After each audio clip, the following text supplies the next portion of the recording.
جناب صاحب مقام خاتم امام الانبیاء خاتم الانبیاء جناب محمد مصطفیٰ صلی اللہ علیہ وآلہ وسلم کی بارگاہ اقدس میں ہدیہ درود و سلام پیش کرنے کے بعد سامعین مکرم قرآن مجید کے ترتیبوار سلسلہ تفسیر میں آج ہم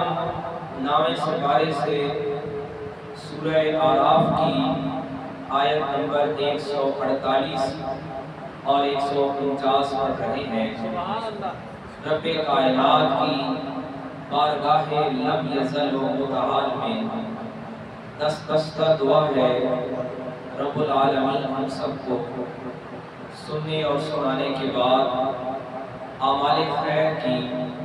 اعمال صالح کی توفیق عنایت فرمائے۔ بزرگان دین فرماتے ہیں کہ یہ جو نسبت ہے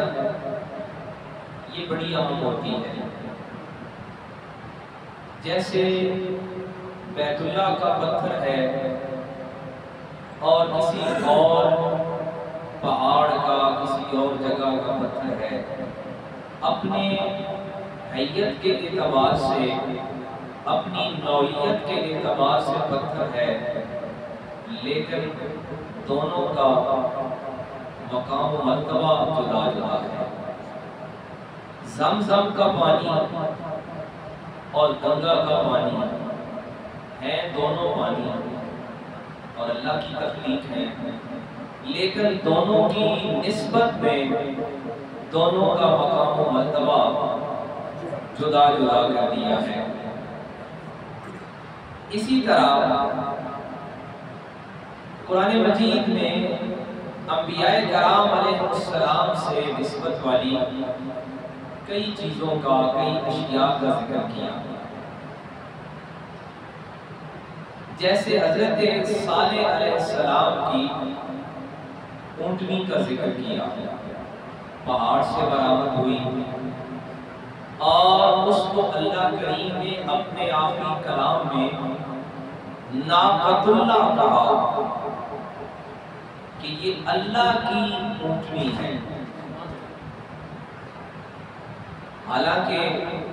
بے شمار اور مخلوق اسی کی ہے، اسی کی پیدا کرتا ہے، اسی کی تخلیق کرتا ہے، لیکن حضرت صالح علیہ السلام کی اس اونٹنی کو ناقۃ اللہ کہا کہ وہ اللہ کا معجزہ ہے، اس کے نبی کی طرف بھیجا گیا نشانی ہے۔ آج کی جو آیت مبارکہ ہم پڑھ رہے ہیں، اللہ کریم نے ارشاد فرمایا کہ جب حضرت موسیٰ علیہ السلام طور پر بلائے گئے تو وہ جو 40 راتیں ان کے لیے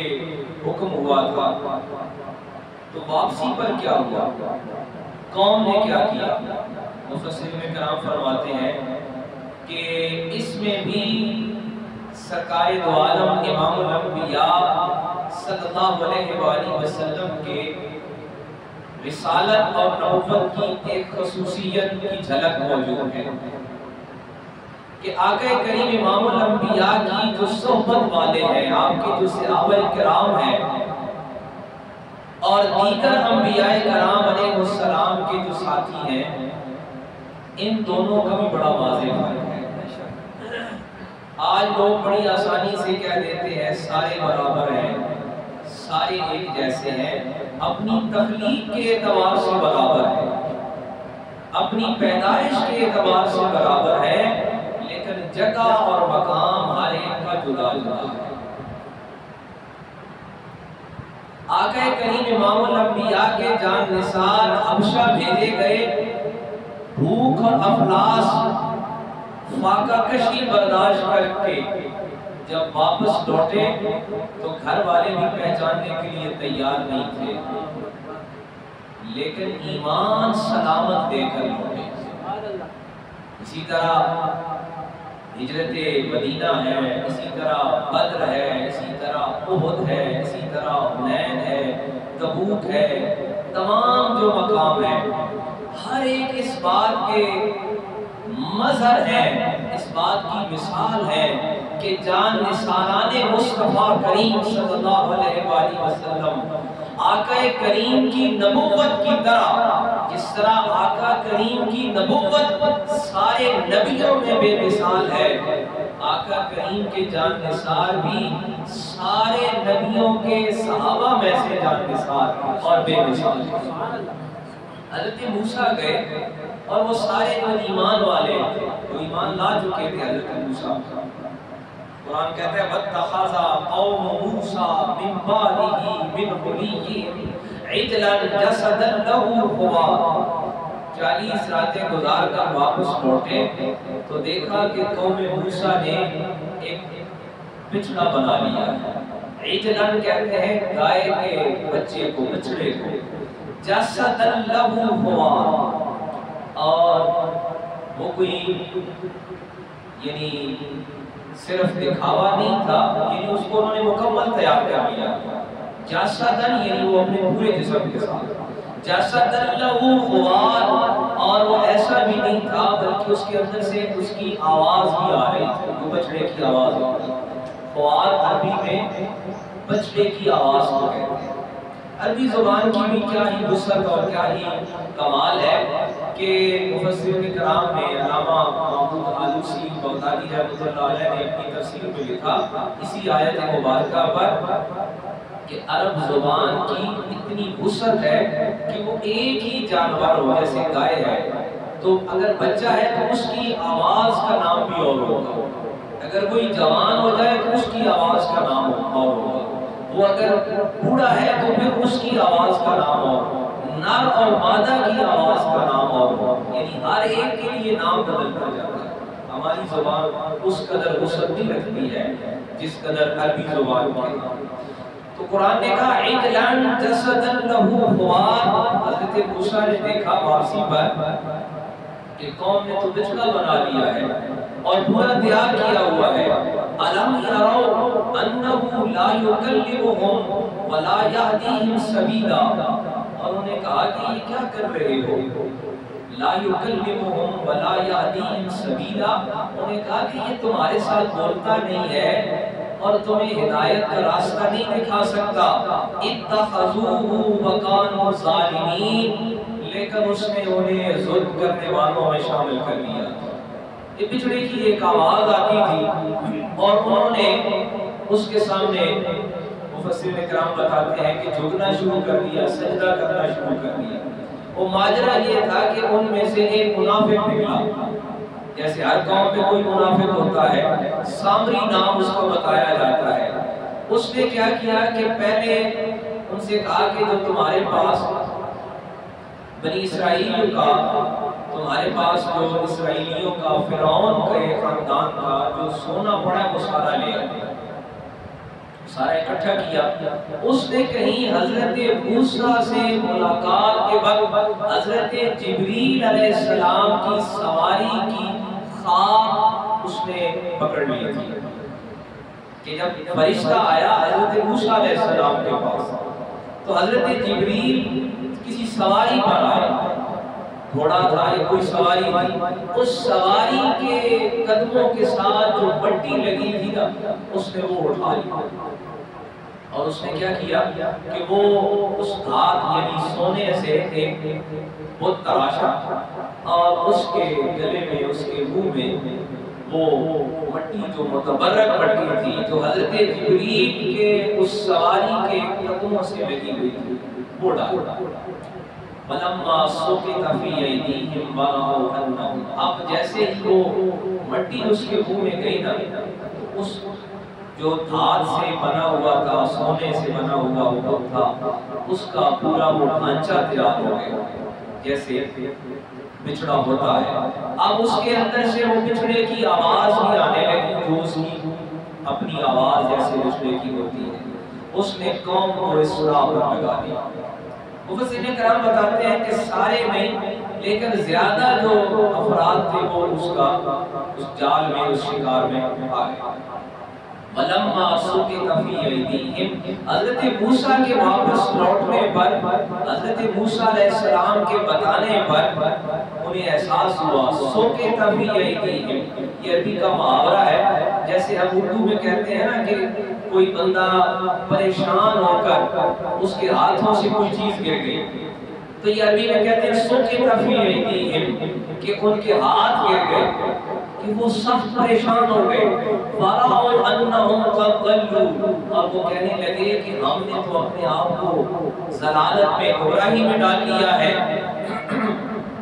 اب اس احساس کے بعد قرآن بتاتا ہے قَالُوا لَئِن لَّمْ يَرْحَمْنَا، انہوں نے اپنے پروردگار کی حضور دعا مانگی. اور وہ دعا کیا ہے؟ کہنے لگے لَئِن لَّمْ يَرْحَمْنَا، کہنے لگے اے ہمارے پروردگار اگر تو ہم پہ رحم نہیں کرے گا تو ہم نہیں بچ سکیں گے. رَبُّنَا وَيَغْفِرْ لَنَا، اے ہمارے پروردگار تو ہی ہمارا رب ہے اور تو ہی ہمیں معاف فرمانے والا ہے. لَنَكُونَنَّ مِنَ الْخَاسِرِينَ، ہم تو سخت نقصان کرنے والوں میں سے. حاضرین مکرم، مفسرین کرام بتاتے ہیں کہ یہ جو قرآن میں حضرت موسیٰ علیہ السلام کی قوم کا یہ واقعہ ہمیں بتایا، اس کو مختلف مقامات پر اس کے مختلف حوالے دیے گئے. ان کے اندر ہمارے لیے کیا سبق ہے؟ جیسے میں نے پہلے آغاز میں عرض کیا کہ ایک تو ہمارے لیے سبق یہ ہے کہ نسبت بڑی اہم ہے، نسبت بڑی اہم ہے. اب وہ جو قوم کا ایک منافق تھا، ایک بزرگ نے بڑی پیاری بات کہی کہ یہ ایسے ہی ہے کہ جیسے آپ اپنے بچوں کو تعلیم دلانا چاہتے ہیں، دین سکھانا چاہتے ہیں، لیکن اس کے لیے ضروری ہے کہ جو معلم ہے، جو استاد ہے، وہ عالم دین ہو اور پھر خوف خدا رکھنے والا ہو. اور یہ بھی ضروری ہے کہ جو طالب علم ہے اس کی فطرت بھی علم کی طرف مائل ہو. اگر ایسا نہیں ہوگا نا تو صوفیاء نے کہا کہ پھر وہ سامری کا بچڑا بنائے گا. یعنی اس کے پاس کوئی ایک آدھ بات آ گئی نا، ایک اس کے بعد کیا پکڑی کہ حضرت جبریل جب حضرت موسیٰ علیہ السلام سے ملنے کے لیے، ملاقات کے لیے آئے، اس نے ان کی سواری کے قدموں سے لگنے والی خاک کہیں سے لے لی، کسی طریقے سے اس نے حاصل کر لی. اب اسے پتا تھا، یہ علم تھا کہ اس خاک میں تاثیر ہے، لیکن اس خاک کا درست استعمال نہیں تھا. اس کا استعمال تعلیمات نبی کے مقابلے پر تھا. جیسے میں نے عرض کیا نا کہ قرآن نے ایک طرف حضرت صالح علیہ السلام کی اونٹنی کو، وہ بھی پتھر سے برآمد ہوئی تھی، حضرت صالح علیہ السلام کو حکم ہوا تھا کہ پہاڑ کی طرف اشارہ کیجئے، وہاں سے ایک جاندار برآمد ہوگا، اور وہ جو جاندار برآمد ہوا وہ اونٹنی تھی. اور اس اونٹنی کو قرآن نے، اللہ کے کلام نے ناقۃ اللہ کہا کہ یہ اللہ کی اونٹنی ہے، یہ اللہ کی نشانی ہے. ایک طرف سامری نے کیا کیا، اس قوم کے منافق نے کیا کیا، اس نے ایک بت بنایا، ایک بچھڑا بنایا، اور اس کے اندر حضرت جبریل کی سواری کے قدموں سے لگنے والی خاک ڈالی. پتا اس کو ہے کہ اس خاک کے اندر تاثیر ہے، اور اس خاک نے بھی تاثیر دکھائی ہے. کچھ لوگوں نے یہ کہا کہ وہ جو بچڑا بنا تھا وہ محض اس دھات سونے سے بنا تھا. مفسرین کرام نے لکھا کہ وہ پہلے دھات ہی تھا، اس کے اندر جانداروں والی کوئی خاصیت نہیں تھی، لیکن جیسے ہی اس نے وہ خاک جو حضرت جبریل کے سواری کے قدموں سے لگی تھی اس خاک کو ڈالا تو جسد اللہ خوار، اس کا پورا جسم ہی نہیں بنا، بلکہ اس سے وہ جو زندہ جاندار کی آواز ہوتی ہے وہ بھی برآمد ہونے لگی، وہ آواز بھی سنائی دینے لگی. لیکن اب یہ سارا عمل جو ہے یہ نبی کے مقابلے پر ہے، اللہ کے نبی کے مقابلے پر ہو رہا ہے. لہٰذا جو عمل نبی کے مقابلے پر ہو، اور اگر قرآن کو دیکھا جائے تو قرآن نے اس کی ایک اور مثال بھی سمجھائی ہے. قرآن نے کہا کہ بعض اوقات، ویسے مسجد کے بارے میں اللہ کے نبی صلی اللہ علیہ وسلم کی حدیث نے ہمیں بتایا کہ مسجد کی صفائی اتنا بڑا اعزاز ہے۔ آقا کریم کی حدیث مبارکہ ہے کہ اگر تم جان لو کہ اللہ کے گھر کی صفائی کتنا بڑا عمل ہے تو تم آپس میں لڑ جھگڑ کے یہ اعزاز حاصل کرو۔ اور جیسے قرآن نے حضرت ابراہیم کے لیے کہا کہ کیا کرو کہ میرے گھر کا طواف کرنے والوں کے لیے اور یہاں پہ آنے والوں کے لیے، رکوع کرنے والوں کے لیے، والقائمین والرکع السجود، یہاں رکوع اور سجدہ کرنے والوں کے لیے میرے گھر کو اے ابراہیم تم صاف۔ حضرت ابراہیم خلیل اللہ ہے، نبوت کے مقام اور اعزاز سے سرفراز کیے گئے ہیں، لیکن اللہ فرماتا ہے کہ میرے گھر میں آنے والوں کے لیے میرے گھر کو تم صاف کرو۔ ایک طرف مسجد کا یہ اعزاز و مرتبہ ہے، لیکن اگر یہی کام تعلیمات نبی کے مقابلے پر آ جائے تو یاد رکھیے قرآن نے پھر ایک اور مسجد کا ذکر بھی کیا ہے، مسجداً ضرارا لکفر، کہ ایک اور مسجد ہے جس کا نام مسجد ضرار ہے اور وہ کفر کا باعث بن رہی ہے، تفریقا بین المؤمنین، اور مسلمانوں کے درمیان تفریق کا باعث بن رہی ہے۔ بعض اوقات کوئی اتنا بڑا عمل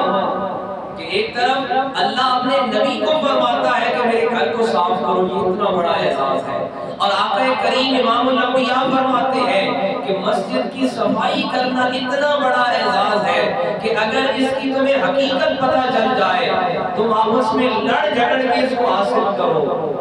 ایک طرف یہ اتنا بڑا مرتبہ ہے، اور دوسری طرف اگر یہی عمل، یہی کام تعلیمات نبی کے مقابلے پر آ جائے، اب وجہ کیا تھی؟ مسجد ضرار بنی کیوں تھی؟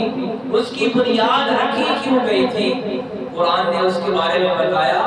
کہ مسجد کی بنیاد ہوتی ہے اسسا للتقوی، مسجد کی بنیاد تقوی پر ہوتی ہے، ایمان پر ہوتی ہے، خدا خوفی پر ہوتی ہے،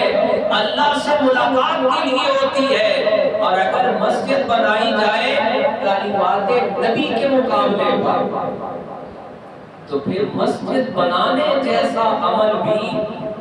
انسان کو کفر تک لے جاتا ہے، انسان کو گمراہی تک لے جاتا ہے۔ عزیز مکرم، ہم یہ پڑھ رہے ہیں سورہ اعراف کی آیت نمبر 148 میں اللہ کریم نے ارشاد فرمایا کہ قوم موسیٰ کے منافق نے کیا کام کیا کہ اس نے کسی طریقے سے حضرت جبریل کے سواری کے ساتھ لگنے والی خاک کو حاصل کر لیا۔ اگرچہ اپنی حقیقت میں وہ خاک بڑی متبرک ہے اور بڑی مقدس ہے، لیکن اس کا استعمال کیونکہ اس نے اللہ کے نبی کے مقابلے پر کیا۔ قرآن کہتا ہے جسد لہ خوار انہو لا یکلمہم ولا یہدیہم سبیلا، اب یہ کام تمہارے لیے ہدایت کا باعث نہیں بن سکتا۔ اتخذوہ وکانوا ظالمین، ہاں بلکہ یہ کام تمہیں ظالموں میں سے بنانے والا ہے۔ پتہ چلا کہ ہر عمل کی بنیاد پیروی رسول کے ساتھ وابستہ ہے، نسبت رسول کے ساتھ وابستہ ہے۔ اسی لیے میں نے اپنی بات کا آغاز کیا تھا کہ صوفیاء نے، اولیاء اللہ نے ہمیں بتایا کہ یہ جو نسبتیں ہوتی ہیں نا یہ بڑی عام ہوتی ہیں۔ جیسے میں نے مثال دی کہ پانی زمزم کا بھی ہے اور پانی ہندوستان میں بہنے والے گنگا کا بھی ہے دونوں پانی، دونوں کی تخلیق خالق کائنات نے کی ہے، لیکن نسبت کا فرق ہے۔ ایک بتوں سے نسبت کی وجہ سے بتوں کے ساتھ منسوب ہو گیا ہے، اور دوسرا اللہ کے نبی کے قدموں سے نسبت پا گیا ہے، لہذا وہ قیامت تک نہ صرف شفا دینے والا ہے بلکہ حیات دینے والا ہے۔ آج کے سائنسدان اس بات کو ماننے پر مجبور ہیں، لیبارٹریاں اس بات کو ماننے پر مجبور ہے کہ یہ جو آب زمزم ہے یہ اپنے اندر ہر طرح کی شفا لیے ہوئے ہے، ہر مرض کے لیے شفا لیے ہوئے ہے۔ وجہ کیا ہے کہ اس کی نسبت ایک نبی کے قدموں سے ہو گئی ہے، ایڑیوں سے ہو گئی ہے، لہٰذا یہ قیامت تک حیات دینے والا ہے، زندگی دینے والا ہے، شفا دینے والا ہے۔ اب ایک تو یہ بات واضح ہو گئی، اور دوسری بات یہ کہ جو تم عمل کر رہے ہو، اب سامری کو جو قوم موسیٰ کا منافق تھا اس نے یہ تو دیکھ لیا کہ یہ جبریل کے سواری کے قدموں سے لگنے والی خاک ہے، اب وہ یہ تو جان گیا کہ یہ تاثیر رکھتی ہے، یہ اثر رکھتی ہے۔ اور صوفیاء نے ہمیں کیا بتایا؟ صوفیاء نے، اولیاء اللہ نے ہمیں بتایا کہ جب ہم یہ چاہتے ہیں نا کہ ہم دین سیکھیں، ہم قرآن سیکھیں، ہم تعلیمات نبی سیکھیں، اب اس کے لیے ضروری یہ ہے کہ پہلے معلم کا بھی انتخاب دیکھو کہ استاد کون ہے، معلم کون ہے۔ ہم کہتے ہیں قرآن ہی پڑھ رہے ہیں، قرآن ہی پڑھا رہے ہیں، حالانکہ اس نے بھی کوئی معمولی کام نہیں کیا تھا، اس نے بھی بڑا کمال کا کام کیا تھا کہ فرشتے کی سواری کے ساتھ، قدموں کے ساتھ لگنے والی خاک کو تلاش کر لیا تھا، کام بڑا اعلیٰ پائے کا تھا، لیکن نبی کے ساتھ مقابلے پر تھا، لہٰذا ہر قرآن پڑھانے والا وہ عربی تو سکھا دے گا لیکن نبی کے مقابلے پر لے آئے گا۔ لہٰذا دین سیکھنے کے لیے، قرآن سیکھنے کے لیے ہم نے یہ بھی دیکھنا ہے کہ جگہ کون سی ہے، معلم کون ہے اور استاد کون ہے، وہ سکھانے والا کون ہے۔ اور یا اللہ یہی بتاتے ہیں، صوفیاء کاملین نے یہی بتایا کہ یہ جو نسبت ہے نا یہ بڑی اہم ہے، اور اگر یہ نسبت درست ہو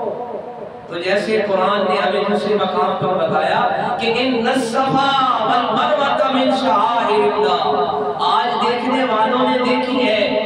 ان میں کوئی خوبی نہیں ہے بظاہر، کوئی حسن نہیں ہے بظاہر، وہ کالی سیاہ پہاڑیاں ہیں، لیکن قرآن کہتا ہے کہ وہ شاعر اللہ ہے۔ حضرت صالح کی اونٹنی بھی پتھر سے برآمد ہوئی ہے، قرآن کہتا ہے یہ ناقۃ اللہ ہے، یہ اللہ کی اونٹنی ہے۔ وجہ کیا ہے کہ اس کی نسبت نبی سے ہو گئی ہے اور نبی کی حمایت و تائید کے ساتھ ہو گئی ہے۔ اب یہی کام ابو جہل و ابو لہب بھی کر رہے تھے، کہتے تھے ہم سب جانتے ہیں یہ بیت اللہ ہے، یہ حجر اسود ہے، یہ زمزم ہے، یہ حتیم ہے، یہ ہم بھی جانتے ہیں، یہ تم کیا کرتے ہو، خود کر لیں گے۔ اور جناب سیدنا صدیق اکبر جو کافرہ عشق کے سالار ہیں، وہ بتاتے ہیں ہم حتیم میں تب جائیں گے، ہم طواف تب کریں گے جب ہمارے کریم آقا بتائیں گے۔ اور جناب سیدنا عمر بن الخطاب فرماتے ہیں اے حجر اسود تیرے اندر کوئی خوبی میں نے نہیں پائی ہے، لیکن بوسہ اس لیے دیتا ہوں کیونکہ میرے کریم آقا نے بوسہ دیا۔ اور آقا کریم فرماتے ہیں کہ یہ حجر اسود اس استلام کرنے والے کی قیامت کے دن، اگلے دن ہم حدیث پڑھ رہے تھے صبح درس حدیث میں کہ اس کو زبان دی جائے گی اور یہ ہر اس اپنے ملنے والے کی گواہی بروز حشر دے گا۔ وجہ یہ ہے کہ اس نسبت میں تائید رسول شامل ہے، حمایت رسول شامل ہے، نسبت رسول شامل ہے، پیروی رسول شامل ہے۔ تو عزیز مکرم سورہ اعراف کی آیت نمبر 148 اور 149 بھی ہمیں یہ بتا رہی ہے کہ تعلیمات نبی، پیروی نبی اور نسبت رسول ہی ہمارے اعمال کو